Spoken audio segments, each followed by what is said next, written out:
قدر الله لثورتنا المباركة ثورة 25 يناير أن تواجه الصعاب لمنتهاها، ولكنه هيأ لها رجالا بحق، ثوار رجالا ونساء تفاخر بهم مصر سائر الأمم.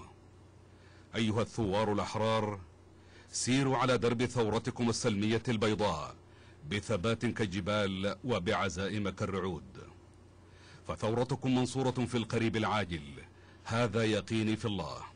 وخلفكم أغلبية ساحقة من الشعب تنتظر منكم أن تهيئوا لها الأجواء الثورية لتسمعوا هديرها المدوي بعد أن أسمعت العالم صمتها الهادر في مسرحية تنصيب قائد الانقلاب التي أرادوا لها شعبا مغيبا فصفعهم بوعيه وأذل ناصيتهم. فتجمعوا ولا تفرقوا ولا تنازعوا فتفشلوا وتذهب ريحكم.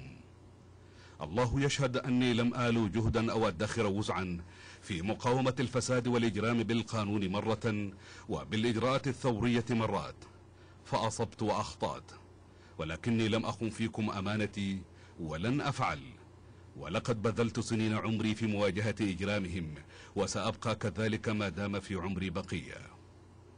يا شباب مصر الثائر، لقد أبهرتم العالم باستكمالكم لثورتكم، وأنتم اليوم والغد، الحاضر والمستقبل، بل أنتم الوطن، والثورة معقودة في عزائمكم. آثق أنكم سترفعون لواءها وتوردوها مجدها. فالثورة الثورة، والصبر الصبر أيها الأفذاذ، ووالله كأني أراكم أجيالا من بعدي تروون لبنيكم كيف صبرتم فانتصرتم وضحيتم فتمكنت ثورتكم.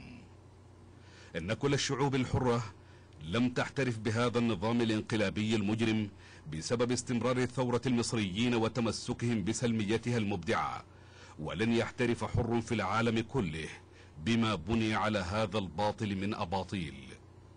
وأخيرا وليس آخرا، أقول لشعبي الرائد: لتكن عيونكم على ثورتكم وأهدافها السامية، ولن تضيع دماء الشهداء ولا أنات الجرحى والمصابين ولا تضحيات المعتقلين أبدا، ما دام للثورة رجال يحملون همها ويرفعون لواءها ويؤمنون بمبادئها ويصطفون حولها حتى تحقق كامل أهدافها.